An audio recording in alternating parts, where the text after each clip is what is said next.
Ya, Assalamualaikum warahmatullahi wabarakatuh. Bersama saya Hadira Cahya Prayoga. Saya akan menjelaskan bab 10 terkait implikasi etis dari teknologi informasi. Yang pertama ada moral, etika, dan hukum. Nah, moral adalah tradisi, kepercayaan mengenai perilaku yang benar dan yang salah. Nah, istilah lain lagi, moral adalah institusi sosial dengan sejarah dan seperangkat aturan. Kemudian etika. Nah, etika itu berasal dari bahasa Yunani, yaitu ethos, yang berarti karakter. Nah, etika adalah sekumpulan kepercayaan, standar, dan teladan yang mengarahkan dan yang merasuk ke dalam seseorang atau masyarakat. Kemudian hukum.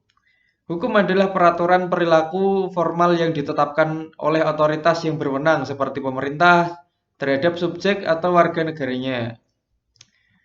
Kemudian undang-undang komputer di Amerika Serikat.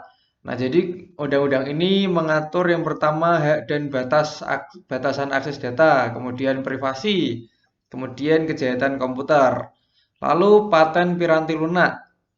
Nah, dengan cara ini pemerintah federal Amerika Serikat secara bertahap telah menetapkan sebuah kerangka hukum untuk penggunaan komputer.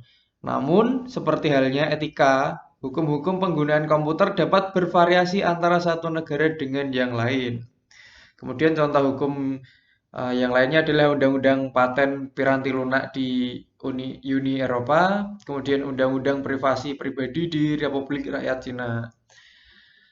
Berikutnya kebutuhan akan budaya etika.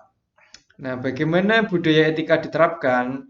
Nah, yang pertama ada kredo perusahaan. Nah, kredo perusahaan itu apa? Kredo perusahaan adalah pernyataan singkat mengenai nilai-nilai yang ingin dijunjung perusahaan. Kemudian program etika. Nah, program etika adalah upaya yang terdiri atas berbagai aktivitas yang didesain untuk memberikan petunjuk kepada para karyawan untuk menjalankan kredo perusahaan. Lalu kode perusahaan ini disesuaikan dengan kode perusahaan yang disesuaikan. Nah, kemudian itu semua itu diletakkan kredo program dan kode itu diletakkan pada tempatnya. Alasan dibalik etika komputer. Nah, alasan pentingnya etika komputer itu alasan yang pertama adalah kelenturan secara logis. Kemudian faktor transformasi, kemudian faktor ketidaktampakan. Nah, faktor ketidaktampakan itu meliputi nilai pemrograman yang tidak tampak, kemudian perhitungan rumit yang tidak tampak, dan penyalahgunaan yang tidak tampak. Lalu hak sosial dan komputer. Jadi ini alasannya ya. Yang kedua hak sosial dan komputer. Nah, hak sosial dan komputer ini menggunakan istilah PAPA atau PAPA itu untuk mempresentasikan 4 hak dasar masyarakat sehubungan dengan informasi. Nah, 4 hak dasar itu yang pertama ada privasi, akurasi, kepemilikan, dan aksesibilitas.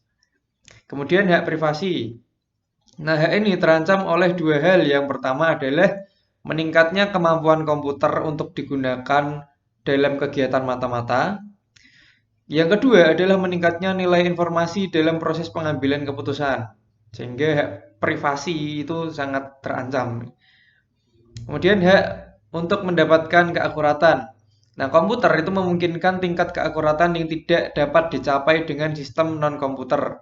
Nah, potensi ini memang tersedia, namun tidak selalu didapatkan. Beberapa sistem berbasis komputer berisikan lebih banyak kesalahan daripada yang diberikan sistem manual.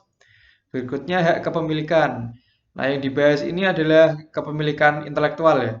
Nah, vendor piranti lunak itu dapat menghindari pencurian hak kepemilikan intelektual melalui Undang-Undang Hak Cipta, hak paten, dan persetujuan lisensi.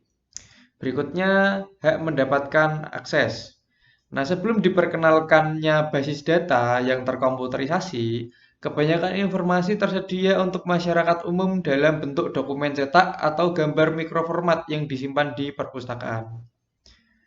Kemudian audit informasi, pentingnya objektivitas. Nah, hal unik yang ditawarkan oleh auditor internal adalah objektivitas. Mereka beroperasi secara independen terhadap unit-unit bisnis perusahaan dan tidak memiliki hubungan dengan individu atau kelompok lain di dalam perusahaan. Kemudian jenis aktivitas audit. Yang pertama ada audit finansial ya, audit finansial. Kemudian audit operasional, yaitu mencakup kecakupan pengendalian, efisiensi, kemudian kepatuhan dengan kebijakan perusahaan. Lalu ada audit berkelanjutan. Yang terakhir, desain sistem pengendalian audit. Kemudian audit informasi yang ketiga adalah subsistem audit internal. Nah, ini melibatkan auditor internal dalam tim perancangan sistem merupakan suatu langkah yang baik untuk mendapatkan sistem informasi yang terkendali dengan baik. Dan sistem tersebut merupakan langkah yang baik untuk memberikan yang mereka perlukan kepada manajemen informasi guna mencapai dan mengelola operasional bisnis yang beretika. Menerapkan etika dalam teknologi informasi. Yang pertama ada kode etik. Nah, kode etik dan perilaku profesional ACM ini yang pertama keharusan moral umum. Nah, kedua tanggung jawab profesional yang lebih spesifik. Yang ketiga keharusan kepemimpinan organisasi. Yang keempat kepatuhan terhadap kode. Jadi itu semua adalah kode etiknya ACM. Kemudian kode etik dan praktik profesional rekayasa piranti lunak terdiri atas ekspektasi di 8 hal penting. Yang pertama masyarakat, klien dan atasan, produk, penilaian, manajemen, profesi, kolega, yang terakhir pada diri sendiri. Itu semua ekspektasi di 8 hal penting. Kemudian pendidikan etika komputer. Nah, jadi pendidikan etika komputer yaitu yang pertama ada pada mata kuliah di perguruan tinggi. Nah, contoh yang kedua adalah program profesional dan yang ketiga adalah program edukasi swasta yang diadakan oleh eksternal gitu. Ya, sekian presentasi dari saya. Apabila ada kesalahan mohon dimaafkan. Wassalamualaikum warahmatullahi wabarakatuh.